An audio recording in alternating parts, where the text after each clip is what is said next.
Sasapit na naman ang ating gabi. Naglalabasan na ang mga kababalaghan. Kaya eto, pakinggan mo ang kwentong ito.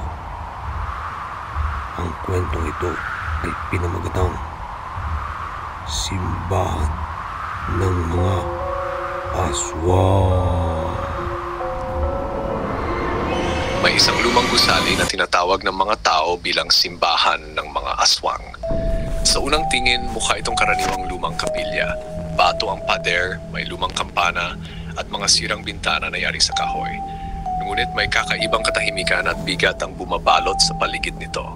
Sa tuwing dumadaan ang mga tao, ramdam nila ang malamig na hangin at tila may mga matang nakamasid. Ayon sa matatanda, noong unang panahon ay isang banal na simbahan iyon kung saan nagtitipon ang mga deboto upang magdasal. Ngunit nang dumating ang isang pangkat ng mga aswang na itinaboy mula sa iba't ibang bayan, doon sila nagkubli. Unti-unti nilang sinira ang kabanalan ng lugar. Ang altar ay binahan ng dugo, ang krus ay tinalikuran at ginawang pugad ng dilim ang dapat sanay banal na tahanan. Mula noon, sinasabing tuwing hating gabi ng Biyernes, nagtitipon ang mga aswang sa loob ng simbahan.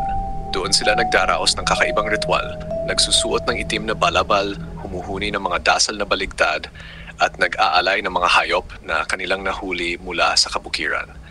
May mga saksi na nagsabing nakakita sila ng mga pakpak na nakalawit sa bubong at mga matang kumikislap sa dilim habang tumutugtog ang kampana ng mag-isa. Isang gabi, isang binata na ang pangalan ay Rogelio ang naglakas loob na sumilip sa nasabing simbahan. Isa siyang magsasaka na matagal nang tina-target ng mga aswang dahil sa kanyang matibay na pananampalataya. Nais niyang malaman ang katotohanan at tapusin ang sumpang bumabalot sa kanilang baryo. Bitbit niya ang krus na pamana ng kanyang lola at isang bote ng banal na tubig, pumasok siya ng palihim.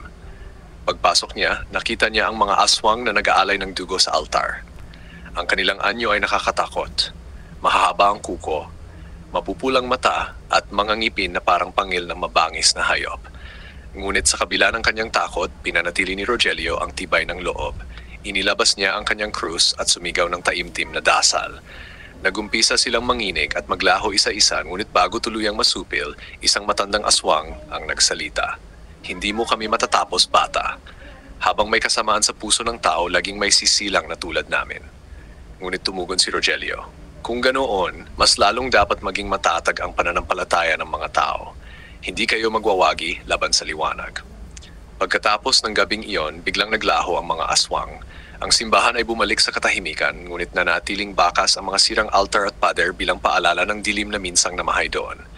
Ang mga tao sa baryo ay muling nagtipon, nilinis ang simbahan at kinawang muli itong lugar ng pananampalataya. Ang kasamaan ay laging magtatangkang sirain ang kabanalan at kabutihan sa mundo. Ngunit hindi kailanman magtatagumpay ang dilim laban sa liwanag ng pananampalataya, tapang at pagkakaisa. Tulad ni Rogelio, dapat tayong maging matatag at huwag matinag sa gitna ng mga pagsubok sapagkat sa huli, ang kabutihan ang laging nagwawagi.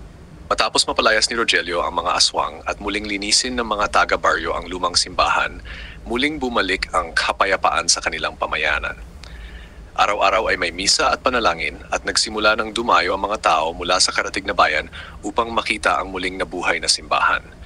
Ngunit sa kabila ng sigla, may mga bulong na hindi patapos ang lahat.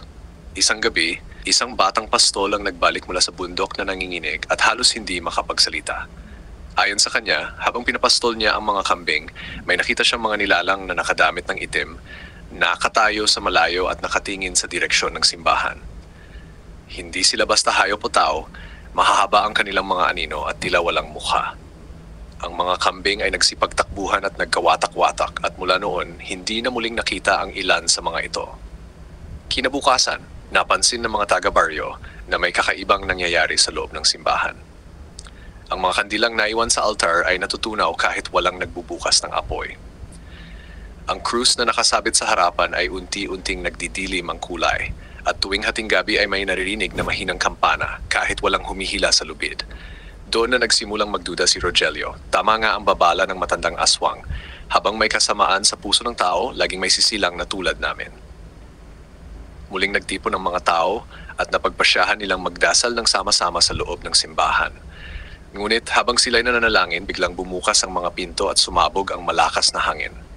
Isa-isang lumabas mula sa dilim ang mga nilalang na dati nilang itinaboy. Mas marami na sila ngayon at mas mabagsik.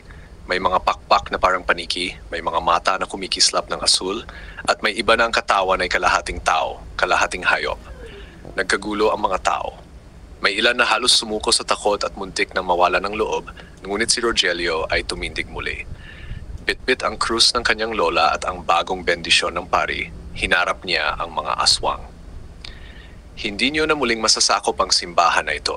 Ito ay tirahan ng Diyos at hindi niyo na kayang dungisan, sigaw niya. Ang mga aswang ay nagtangkang lumapit, ngunit sa bawat dasal ng mga tao at sa bawat patak ng banal na tubig, unti-unti silang nanghina. Ngunit bago tuluyang maglaho, isang kakaibang tinig ang bumungad mula sa pinakaloob ng simbahan. Isang babaeng may mahabang buhok na kulay puti, mga mata na parang apoy at balabal na may burda ng mga sinaunang simbolo ang lumitaw. Siya ang reyna ng mga aswang, ang pinagmula ng lahat ng kanilang lahi. Rogelio, aniya, hindi mo na unawaan. Hindi ito simpleng simbahan. Ito ang pintuan ng aming daigdig at habang nakatayo ito, laging may daan ang kasamaan upang makapasok sa mundo ng tao. Nagulat si Rogelio at ang buong baryo. Hindi pala basta simbahan iyon, kundi isang lumang lagusan sa pagitan ng liwanag at dilim. Ngunit sa kabila ng revelasyon, tumindig si Rogelio at maring nagsalita. Kung ganoon, mas kailangan naming ipagtanggol ito. At sa tulong ng Diyos, isasara namin ang pintuang ito magpakailanman. Aral sa huli part 2. Ang kasamaan ay hindi agad nauubos. Laging babalik ito sa ibang anyo. Ngunit ang tunay na lakas ng tao ay nasa kanyang pananampalataya, tapang at pagkakaisa. Ang laban-laban sa dilim ay hindi isang beses lang. Ito ay panghabang buhay na pagsubok. Abangan ang mga susunod na mga kwento dito lang sa KLTV Kwentong Kababalagan.